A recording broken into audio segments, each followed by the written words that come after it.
का कोई भी बड़ा नेता कितने भी शीर्ष नेतृत्व में बैठा उसे बख्शेंगे नहीं। एक गरीब आदमी के साथ ही हमारे समाज के ओम दत्त त्यागी जी हैं, इनके मकान पर अगर भूमाफिया कब्जा कर रहा है तो किसी कितना भी बड़ा दबंग, कितना बड़ा गुंडा क्यों ना हो, उसके भी गोली लगवाने का काम करेंगे, सरकार से गोली लगवाने का काम करेंगे। राष्ट्रवादी ब्राह्मण महासंघ का राष्ट्रीय संगठन महामंत्री हूँ। इस नाते से ब्राह्मण समाज और त्यागी समाज एक मंच पाया है और ये एक बड़ी विडंबना है कि ऐसी सरकार होते हुए कि त्यागी जी के साथ ऐसा हो रहा है। हमारा अपना ये मानना है कि अगर शासन प्रशासन ने ये संज्ञान बहुत जल्दी नहीं लिया गया तो हम त्यागी ब्राह्मण समाज मिलकर एक महापंचायत करेंगे और यहीं से हम लखनऊ के लिए पैदल कूच करेंगे। मैं शिव कुमार वशिष्ठ चैलेंज के साथ मैं कहता हूँ, एक तरफ तो सरकार भूमाफियाओं के पीछे पड़ी हुई है और एक भूमाफियाओं को संरक्षण देती है, एक तरफ संरक्षण देती है। हम सरकार गवर्नमेंट के खिलाफ हो जाएंगे, बिल्कुल हम इसका साथ बिल्कुल नहीं देंगे।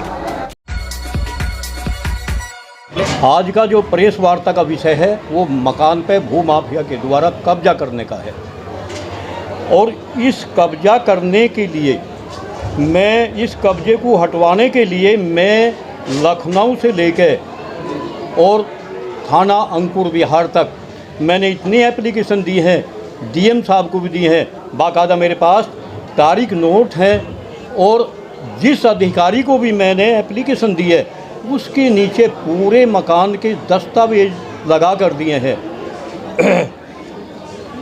माननीय मुख्यमंत्री उत्तर प्रदेश योगी आदित्यनाथ जी ने जब से उनकी सरकार बनी है उत्तर प्रदेश में भूमाफियाओं पर शिकंजा कसने का काम किया है और जनता को बड़ी राहत देने का काम किया है और ज़मीनों से मकानों से कब्जा हटाने का भारतीय जनता पार्टी की सरकार ने काम किया है। लेकिन मैं इस भारतीय जनता पार्टी की सरकार के अंदर मैं इतना पीड़ित हूँ। मैं अपने मकान के विषय में कब्जे के लिए माननीय मुख्यमंत्री महोदय के यहाँ पूरे दस्तावेज देख आया, बाकायदा मेरे पास तारीख है लिखी हुई है।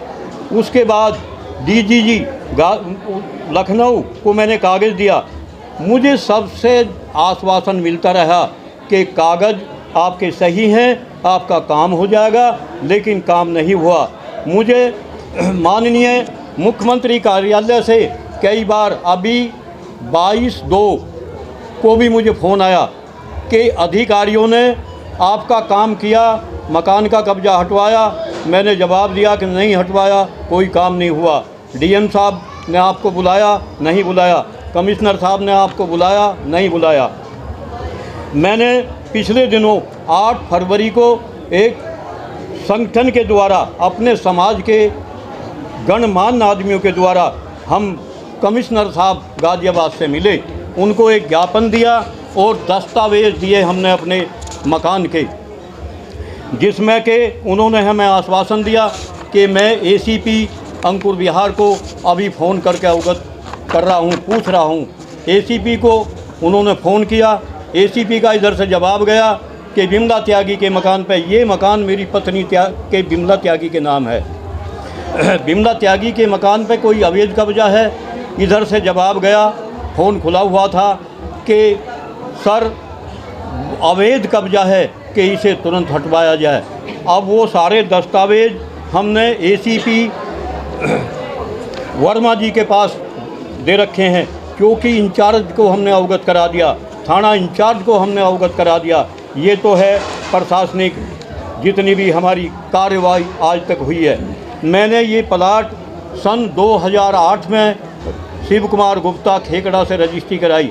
रजिस्ट्री कराने वाला देशपाल कश्यप, ग्राम बडोली, बड़ौद, थाना बड़ौद, ज़िला बागपत का रहने वाला है। इसने मुझे रजिस्ट्री कराई। ये मेरे पास घर पे आना जाना था, इसका दुआ सलाम थी। इसने मेरे को 117 गज की मेरी पत्नी के नाम बिमला त्यागी के नाम रजिस्ट्री करा दी और उसके बाद मैंने 10 और 11 में इस पर एक मकान का निर्माण किया। 12 में इसने देशपाल को मेरे मकान के बारे में सब कुछ पता था। इसने एक जाली दस्तावेज बना के अपने बच्चों की आईडी, अपनी मोटरसाइकिल की आईडी वो लगा के एक्स पार्टी एक स्टे लिया जिसका मुझे ज्ञान नहीं था। उसके बाद मुझे थाना लोनी से एक सूचना मिली कि आप अपने दस्तावेज लेके आ जाओ, हमने एक रिपोर्ट बनाई है, ये मकान आपका है और आपके मकान पे रात्रि के अंदर अवैध कब्जा किया हुआ है। वो रिपोर्ट भी हमारे पास है, पुलिस की रिपोर्ट भी मेरे पास है। उसके बाद स्टे ले लिया गया है, आप जो है इसको छेड़ मारेंगे पीटेंगे नहीं। हमने जो है सन 2012 का ये चुनाव चल रहा, हमें रोक दिया गया, हम कहीं भी नहीं गए इसके विरुद्ध और हम स्टे की उसमें लग गए। 2017 में स्टे खारिज माननीय न्यायालय ने, सिविल कोर्ट ने खारिज कर दिया। ये अपील में चले गए डिस्ट्रिक्ट कोर्ट में, हमने कैविट लगा के हमने अपील में सुनवाई के समय हम पहुँचे, माननीय न्यायालय गाज़ियाबाद ने वो निरस्त कर दी गई, इसकी अपील खारिज कर दी। फिर ये 19 में पहुँचे हाई कोर्ट में, इलाहाबाद हाई कोर्ट में इन्होंने अपनी अपील करी, हमने भी वहाँ सुनवाई पे पहुँच गए। माननीय न्यायालय इलाहाबाद हाई कोर्ट ने अपने आदेश में लिखा कि ये मकान बिमला त्यागी ने प्लाट खरीदा है, बिमला त्यागी ने अपनी मजदूरी करके, काड़ी कदाई ये किसान की पत्नी है और कमाई करके इस मकान पर निर्माण किया है 10 और 11 में। और निर्माण की जितनी भी पर्ची हैं, ईंट की, सीमेंट की, मिट्टी की, लोहे की, वो सब माननीय न्यायालय में हमने दिखाई। उसके बेहाफ पे माननीय न्यायालय ने आदेश पारित किया कि बिमला त्यागी का कब्जा है, आज तक भी बिमला त्यागी का कब्जा है।